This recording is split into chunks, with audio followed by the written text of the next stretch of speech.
Good morning. Glad to see you're still here live. So today I put on a microphone not for you to hear, but just to make a better sound in the recording. Hopefully also the level of the sound is okay, but it's quite hard to actually see that here. You need to kind of make the recording and see it after the fact and then check it out. So, I mean, please, if you watch it at some point later, say, I mean, give it 10% more or something like that. I'll be happy to hear that. If some of you are out there listening, I have an extra screen standing here where I can see if you write comments. There is a small delay from I say something to you see it, but that's just how life is. So if you have a question, I'll try to answer. Maybe some of you, if you just want to just try it, but I mean, I will not be looking at this screen all the time, I promise that, because I give preference to those who are here. So, today we will talk about regression. I assume you've all done simple linear regression before. Maybe not repeatedly, but you've tried it. For some of you, you've also done it repeatedly, but I will just bring everyone a little bit up to speed this morning, but I will also go quite a few steps further. So the general linear model is, you can say, the central thing here. And for this course, you can say it's all about predictions. And then some examples as well. So you can say, what is the regression model? You can phrase these things in many ways. I picked the most generic form to be y equals some function of x and time, and theta are some parameters, and then we have some noise epsilon here that we assume is a sequence of random variables, mean zero, equal variance, or potentially equal variance. Here I gave it sigma squared had subscript t, so it could change with time. And then there could be some covariance structure. There's one thing that is different today from what I did last week. Because last week we looked at the covariance structure as just an uppercase sigma. Here I modified a lowercase sigma outside. Just to be aware of the difference. In the book, both things are used at different places. So don't be too confused, just be aware of which definition you're using. Everything you can say is measurements as a function of time. And today we'll assume that we know x. Up here is written with an uppercase indicating that it's a random variable, but from now on I will make it lowercase to say it's known. It's a known input, and then we measure the response of the system to that input with some noise. Okay, so that's kind of the scene, so to speak. Just as examples, this function up here could be a nonlinear function, like the one you have up there, because everything is not linear. In this course, we will mostly deal with linear systems, linear functions, but just as an example, this is, you can say, how the function looks like at the lower left corner if all the coefficients, all the thetas are equal to 1. That's always a good reference. It's a classical sigmoid function. You can scale the height of it by multiplying. You can change the slope of it by multiplying on x, and you can shift the location by adding a theta tree in here. Now, what do I want to use this model for?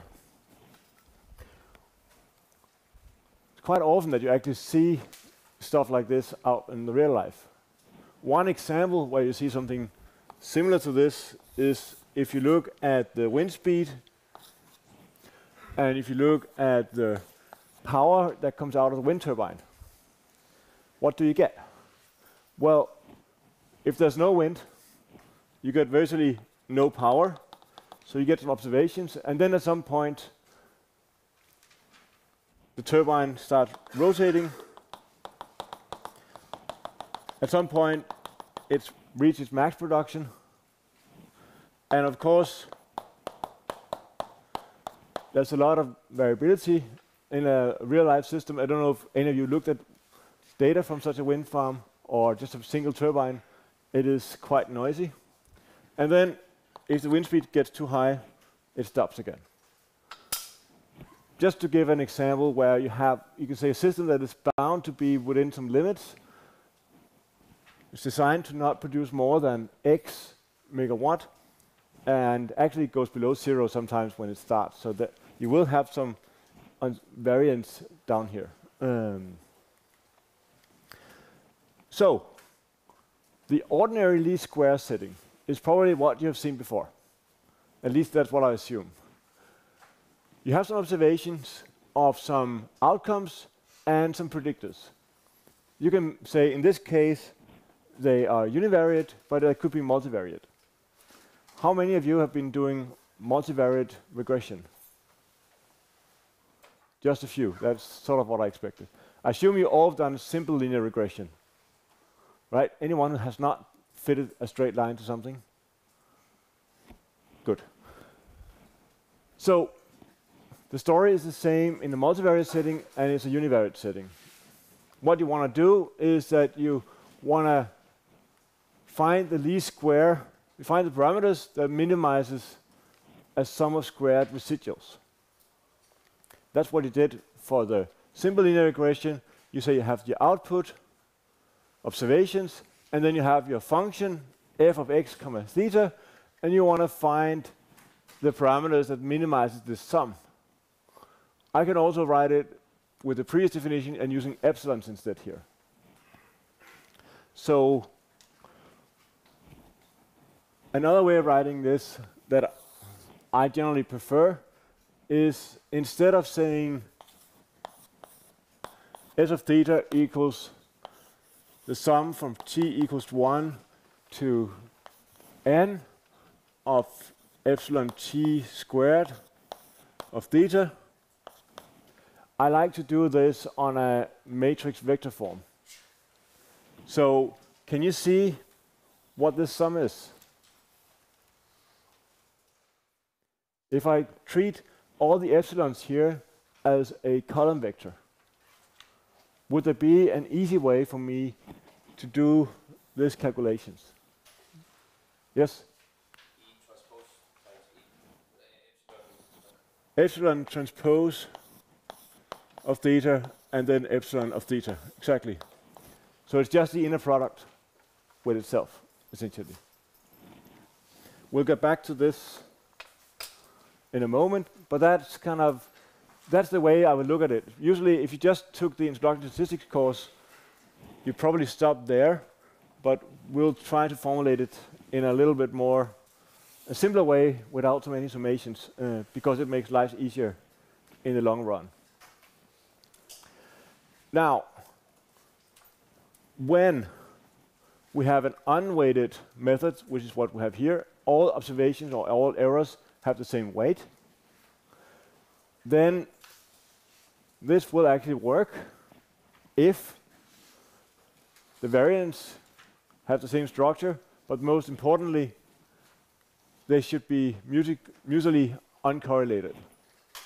So the general model that we described before, where you have the uppercase sigma giving some changes in variance and giving some covariance between the observations, are not a good idea together with this method. But we'll get there to something that is a good idea in that case.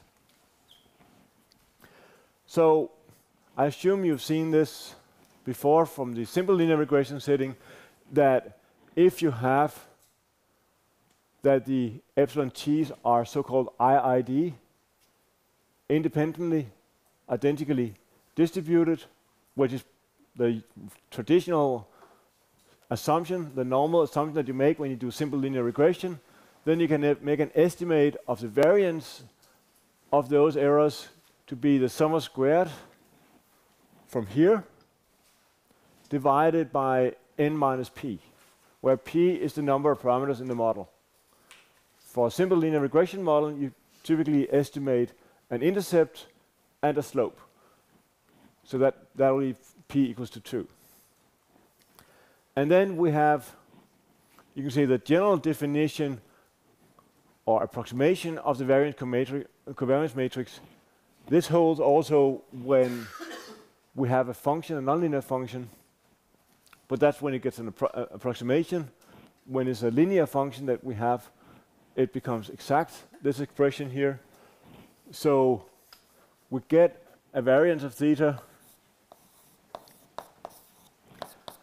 that per definition is twice sigma hat squared, and then the inverse of the second order partial derivative with respect to theta of s of theta. And then I said inverse, and this should be evaluated at theta equals to theta hat. So that's the general definition. What is this actually? The second order derivative of the sum of squared residuals.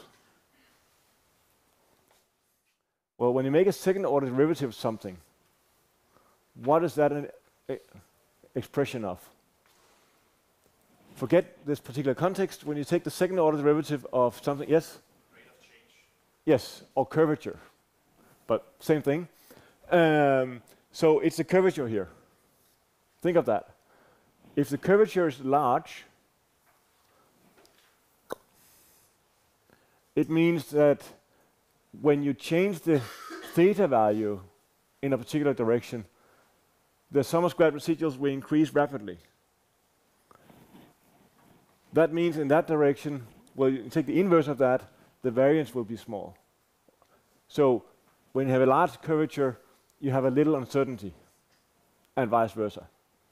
So intuitively, this makes sense. It also makes sense that the more noise you have in the system, the more noisy is your estimate of your parameters. So intuitively, this expression also makes sense. I will derive it in a moment for the simple case.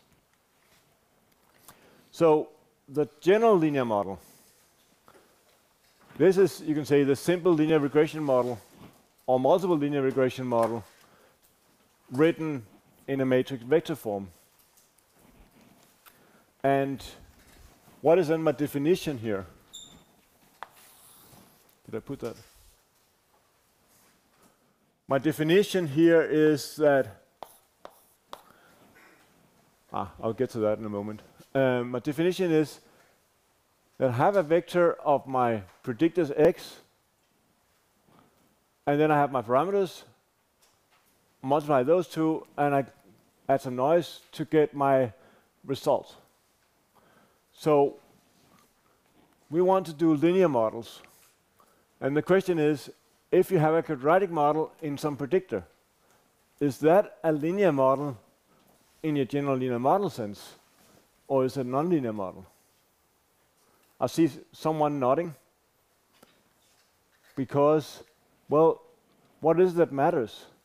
It's not linearity in the predictors, it's linearity in the parameters that is important.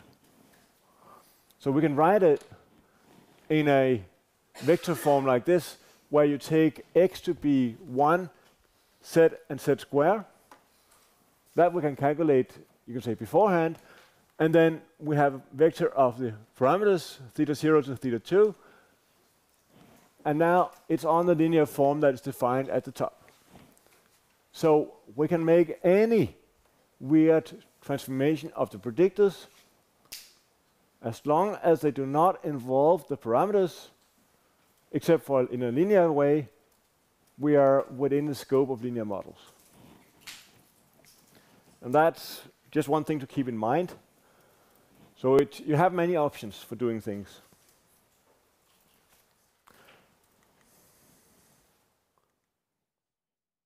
Just to show some examples of different classes of linear models. So you can say that general multiple regression analysis is of the structure of alpha plus beta x, where x may be a vector, and thus beta will also be a vector of parameters. I'll get back to how to write that. But basically, it's like the slide before. if you have alpha plus beta x plus epsilon t, I could write it as, let's say x is two-dimensional. Then you have the parameters here will be alpha, call it beta 1 and beta 2. And then you say, which number should I multiply with here to make it work? A 1 exactly. And then I'll call them x1 and x2. So in this way, I can write it on the same matrix form as before. There are many examples of this. Pretty much any simple linear regression you can think of is on this form. Analysis of variance. I'm sure you've seen that as well, but we can also formulate this as a linear regression model. The definition here is that you have the alpha I plus some epsilon. Now, how do I phrase this in this setting? I do it in a slightly similar way. What I have, there are many ways of formulating this. Now I'll just pick one. Alpha 1 as my first parameter, and then I can take alpha 2 minus alpha 1 in case I have, say, two levels of alpha. This is the definition in R. And you can have alpha 3 minus alpha 1. And then what you will have in here is a number of indicators for which of these elements to have included. So if a particular observation belongs to the second group, what I need for parameters is alpha 1 and alpha 2 minus alpha 1 parameters. I need the first two and not the last one, just as an example. But that's how you code analysis of variance models. So it's, say you have different species of something, and you say they have different mean values. And we can also combine the two. So you have different levels here, and you also have a slope. Well, basically, it's just adding an x here and a slope as an extra parameter there. So it's easy from a linear algebra point of view. It's just adding an extra dimension. Everything else is the same. So in this case, you could say, well, you have different species, and then you have different ages of plants, and then you can say some grow faster than others. The slopes here could also depend. So you could also have slopes that are not the same. But that's more a focus of a typical statistics course. This is just to set the scene. So, and the last comment here, treatments, you code that into a number of x variables. That's what I do down here. If you have three levels, you have three variables. Typically, the first one will be representing 1, and then the others will be some kind of relative to that. But you can also phrase it as alpha 1, alpha 2, and alpha 3. It's still 3 parameters. One reason for doing this is that the alternative is to have a global mean value, namely just one parameter for all of them. So what you're testing is, are those two extra parameters equal to 0 when we get to testing? But that's not just right now. Okay, so if we want to do what is called ordinary least squares estimation, then if you have a nonlinear function, then you generally need to do numerical optimization. And using Rapson method is one. It's not the most efficient, but it's just a classical reference. Take the course in optimization data fitting if you want to know a lot of different things to do. The important thing is, whenever you do numerical optimization, I don't know how many of you have experience with that. Quite some. what you should be aware of is that you use two different algorithms for optimizing. You do not always get the same result. Sometimes just down to rounding errors, but other times you just end in local minimas in weird places, and you don't know what is good, what is bad.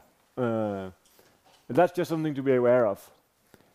I will try not to give you some problems that are not reasonably well behaved, but I won't guarantee anything. So for the general linear model, well, there is a closed form solution.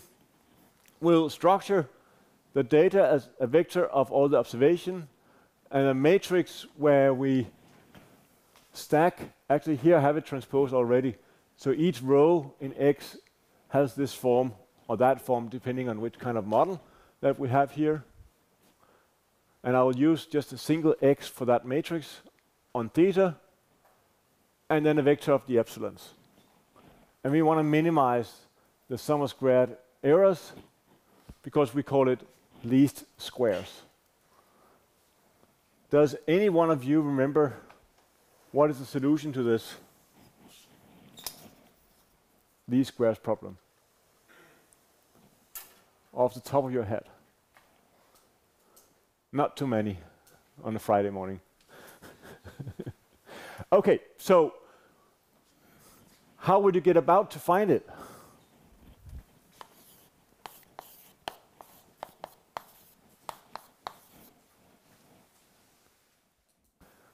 I could add the epsilon as a function of theta everywhere, but just because of notation, I will skip it everywhere. But epsilons are a function of theta because the epsilon equals y minus x theta.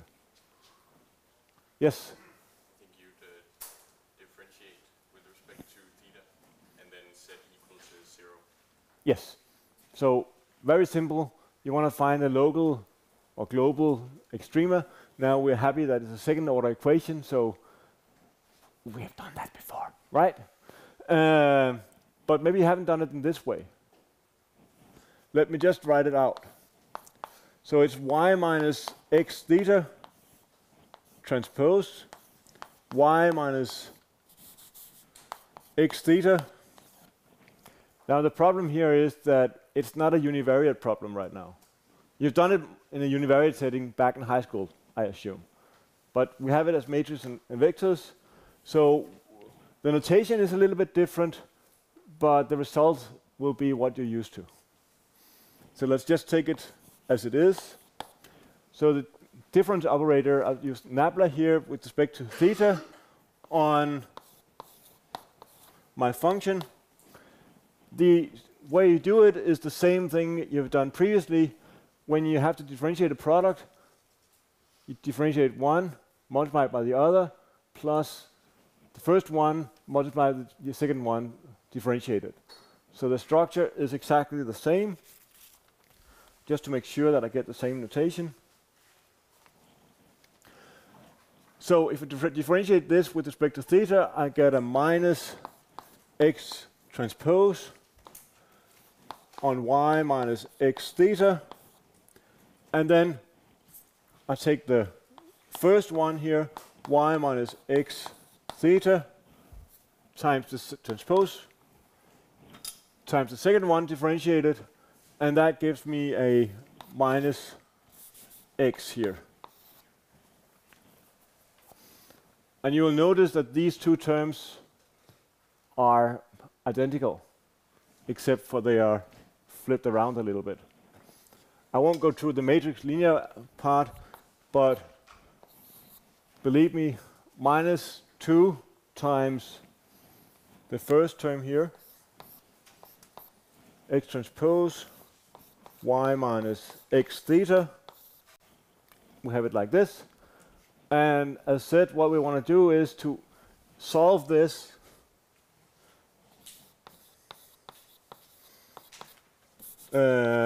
equal to 0. Well, what does that give us? What we want to do, minus 2. We'll forget about that for now, and we'll just look at x transpose y minus x theta equal to 0, I can multiply in here. So I get x transpose y minus x transpose x theta equal to 0. And then I will move something to the other side of the equal sign.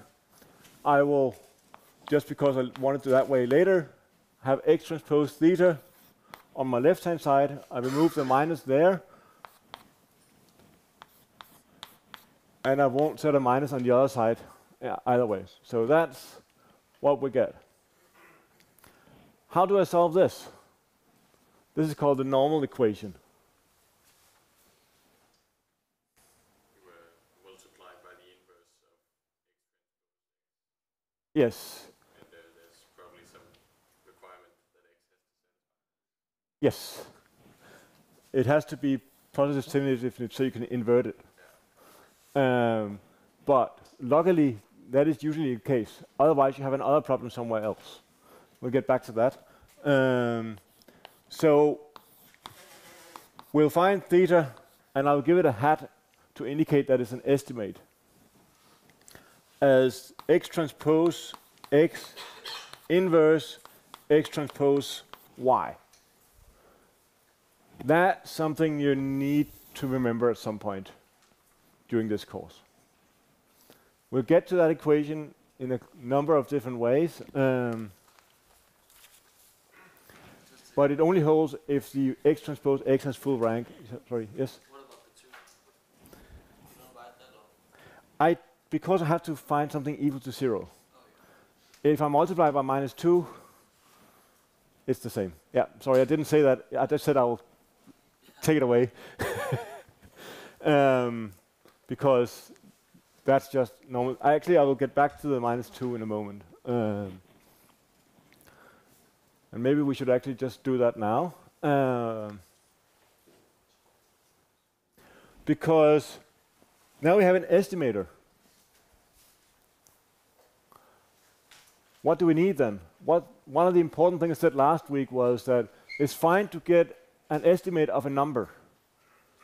But what is the likelihood that that number is a true number? You're never going to get the true value. Hopefully you're close, but you'll never get the true value. So you need some measure of uncertainty. And the ideal thing would be, can we look at the variance of this thing? And you can say, if we take the definition from up there for the variance, what we need is the second order derivative. So for the variance of theta hat, we need to say it's 2 times, I won't write the whole thing up there. I'll just do some intermittent calculations out here first. So we need to, this was the first order differentiate. We need to differentiate once more. So what we'll do is Nabla theta on minus 2 times x transpose y minus x theta. That's what we're doing. Now, there's only one element here that includes theta. That gives us a minus x on this out here. So this here is equal to the minus, eats the minus out there, 2 times x transpose x. So if we insert in the equation up there, we have 2 times our estimate of sigma hat square, and then we should multiply by the inverse of our second order derivative of our loss function, the sum of squares, evaluated at theta equals theta hat. Well, this one expression here for the linear model does not include theta hat. So if we it doesn't matter where we evaluate it, it gives the same value. So what we have is 2 times x transpose x inverse. But that is the first derivative, right? Sorry? This is only the first derivative. This is the first. No. This here is the first derivative. Yeah. And then down here I get the second order derivative. So this here, you have a 2 divided by 2. That's tough. Let's call that 1. So what we have is sigma hat square times x transpose x inverse. So that's the variance that you get. It's also here on the slide. That's the estimator that we get for the variance of the parameters that we just estimated. And an estimator of sigma square is the sum of squared residuals divided by n minus p, where p is the number of columns in x. Now, I said that we get back to this x has full rank. That means that x transpose x can be inverted. Well, if x does not have full rank, what does that mean? Well, it could be that you added an extra predictor that always had the same value. Then you cannot say anything about the slope for that. You cannot differentiate that from the mean value. So in general, if you make something meaningful, that will also always be fulfilled. Otherwise, you should just remove one predictor, the one that is correlated 100% with something else. So it's not, you say, it's a strict criteria, but it's something that you should make sure that you fulfill anyhow. You should not use 2 predictors that are identical. That's meaningless. And you should not be surprised that if you do that, things will break down. That's kind of, so the full rank thing is a requirement, but it's not a tough thing to certify. Just a very small example. I'll take the model from before with z and z square. So a second order polynomial in z. I have some z values here that are on a straight line, and then I have some observations, y's that are the red dots here, and I also have it as a small table up here. So what I have to do first is to order everything in a matrix form, have all the observations here. I have a column of 1s to represent what should I multiply on theta 0. Then I have z values and z square. So that's, you can say, my observations organized. I'm ready to do the calculations. X transpose X inverse, X transpose Y. And I get these estimates of my thetas. So that's what it's all about. Of course, it's not something I'll ask you to do by hand. You would always, use some software to do this, just to show what is important to show after you've done something. You want to show how well does this actually work. So typical graphs that you want to make is to compare the actual y's that are red up here with the y hats as in the predicted values that are green. And then you subtract the two and get the residuals. And if you look at the scale out here, it's much less than at the top graph. So this was a very nice and well-behaved example. There are others that are not so well-behaved, of course, but that is just life. Now, the properties here, it's a linear function of the observations, the estimator here, because you have the observations here, and you just multiply by something that is a matrix. Of course, it depends on the input value, but it's linear. It's a product of a matrix and the observations. It's unbiased. haven't discussed that in detail. We have a definition of the variance, and it's so-called blue. It's the best linear unbiased estimator. So it has the smallest variance among those that are a linear function of the observations. And there's a lot of other, methods out there that are, you can say, more robust to outliers and things like that, but we will tend to stick to those that are, in the case, blue here, within this course here. Now, this was the simple approach. But in reality, when you make measurements in time, they're not independent. If you look at the number of people in this room and sample every 1 minute, and you start at 7:30, there were not that many in here, then some of us arrived at some point, and now that number is sort of the same. So observations are not independent in reality when you sample things in time. The question is, how dependent are they? Well, that depends on how far apart do we measure. If you measured, you can say, once a day, how many are here at a particular point in time?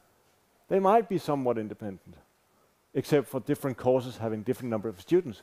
But there's a lot of things that depend on the sample time, how correlated things are by intuition.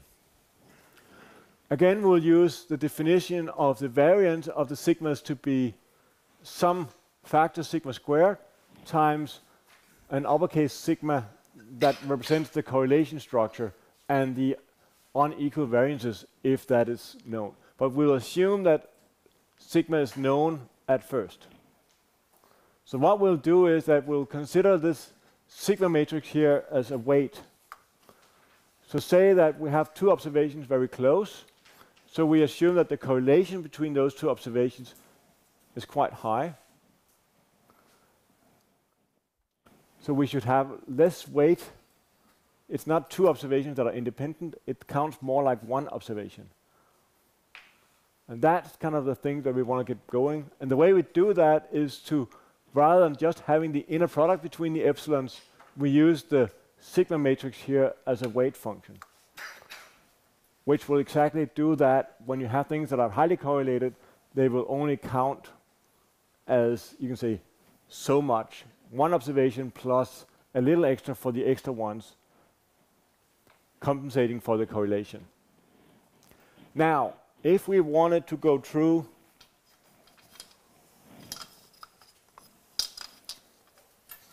this here again to find what is the solution, basically what we have to do is to insert sigma inverse there as a weight matrix. Then it will come again there, there, there, and if we solve it, we will put it again sigma inverse there, and then we'll have it sigma inverse and sigma inverse. I know this is very quick, but it's just to say the calculations are totally parallel. You just have an extra constant that you have in the term. It does not change anything besides that you have to keep track and remember to add a sigma inverse there and a sigma inverse there and there and there. So you can say the extension to do a weighted linear regression is fairly straightforward.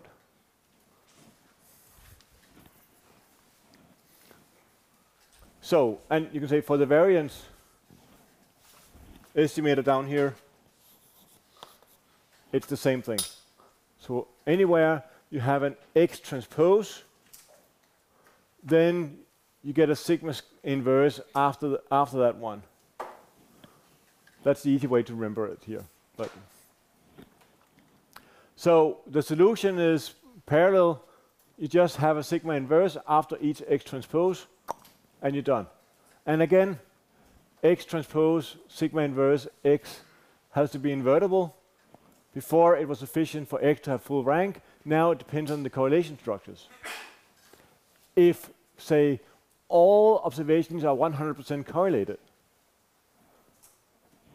that matrix there is just a matrix full of ones. That means that all rows and columns will be identical, because you make the sum of everything to be the identical thing. Well, you cannot invert a matrix that is just the same number everywhere. That doesn't make sense.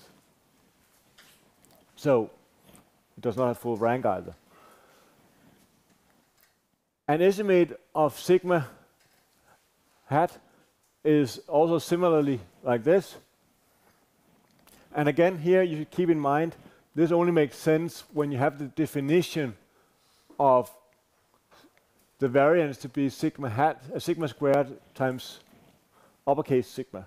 That's the one thing to keep in mind here. Bless you.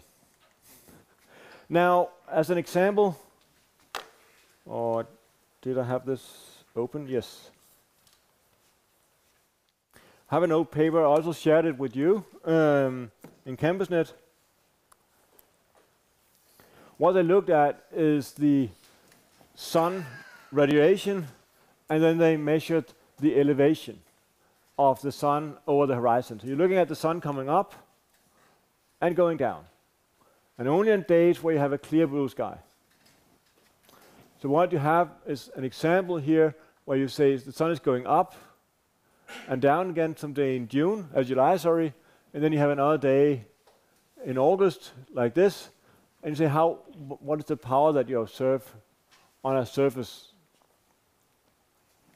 So what to say about this? If you just look at it,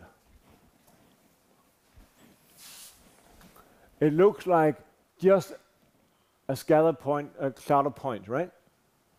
But now when you see a particular day going up and down and up and down, what does that tell you?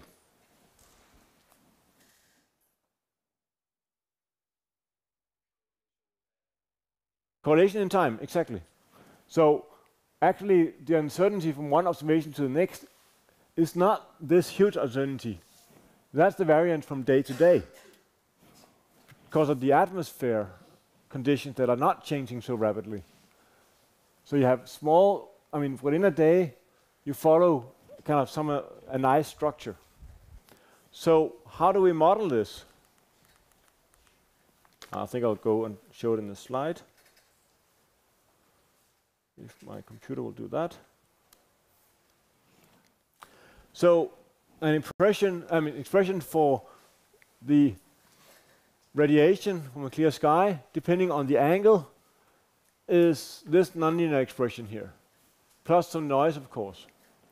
And then you have different formulations of the noise, sigma squared times uppercase sigma, and mean value 0. Now, what we have to figure out is how should we choose uppercase sigma?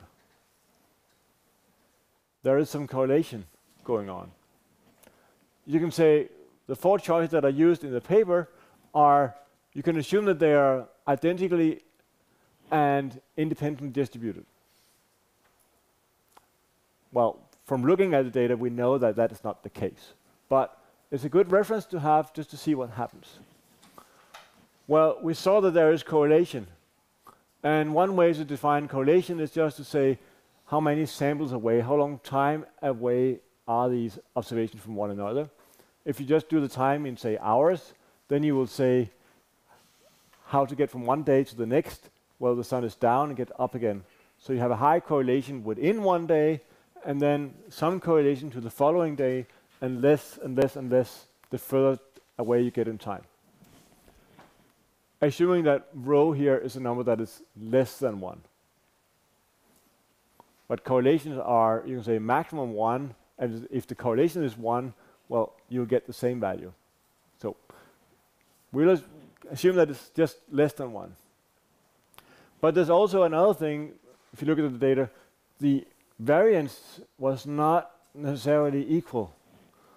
And by some theory, it should be related to the sign, because you're looking at the estimate of irradiation comes from a horizontal surface, and you look at the energy there, and then you try to estimate from that. So you have an angle of attack on that surface, and that gives what could be a potential change in variance. And of course, you can also combine the two to have correlation and variance in this structure. If you do so, why didn't it do it? Let me just get down to it. Then you have these estimates here. I will just take a quick look. You have the estimate of alpha, beta, and then the sigma square. And in parentheses below is an estimator of the sigma. What is the standard error of the estimate? Not unexpectedly, you get different values for the different correlation structures. But I think what is more interesting, well, there are many things that are interesting here, but if you look at, say, the alpha here, what is the peak level that you can get to? If you look at, say, the first naive model, it has a very large uncertainty. If you go to some of the others, the estimate of uncertainty is much smaller. So using a more appropriate correlation structure also gives you a better inference about the parameter that you have. If you look at these three estimates here, at least two estimates, they are within one standard error from one another. The last one here is quite different again. So you get different estimates depending on which correlation structure that you assume. Likewise, for the B parameter here, it's 0.08, 0.07, 0.06 for the last two. But here the uncertainty is so small in all cases that, I mean, they're nowhere near each other. And then the last one is the estimate of sigma. And there is something odd there. I don't know if you can see what I'm thinking of. Sorry? It just hops. Yeah, exactly. There's a factor of 10. Yeah. So you have the two models that has, this is the original model, and then you have the model with just the correlation structure, but the two models where you have the variance structure with 1 over sine. So the structure there is 1 divided by sine of h1 and sine of h2. That's the factor that is in there. If you look at that fraction and you multiply every observation with that, what does that do?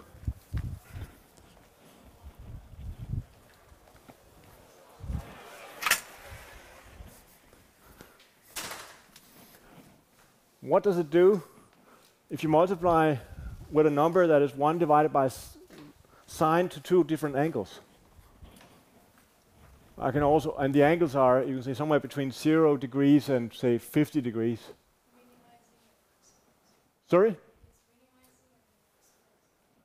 Yes, but if you only get up to, say, 45 degrees, sine is 1 over the square root of 2, right? Times the same, that's 1 over 2. Inverse of that, that's 2.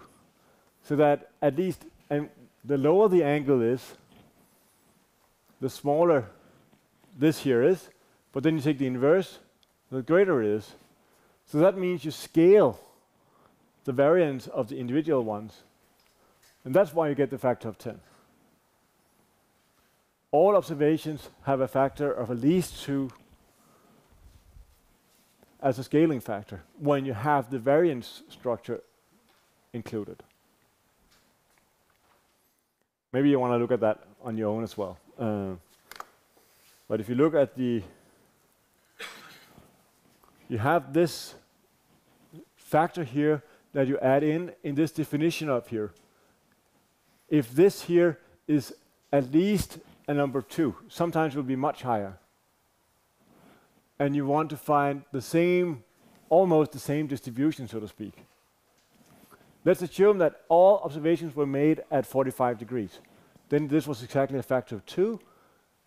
So you would get an estimate of sigma square that was half of the estimator if you did not use a factor of 2. And now you just have varying factors depending on what the angle of the actual observation is. So therefore, you cannot actually compare those out there directly. You can compare the one where you have the correlation structure and the variance structure to some extent, and you see that you get a reduction, but you cannot actually compare them.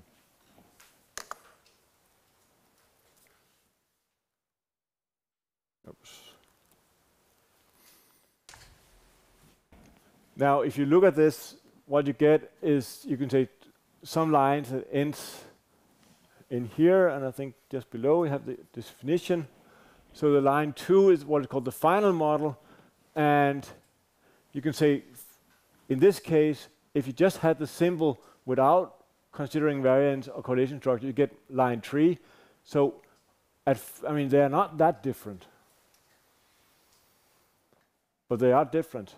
And the main difference, you see that in here for the low angles, where when you have the variance structure, you say, well, it's much more uncertain when you start including the variance structure. So that's why you have less influence of the large numbers that are up here.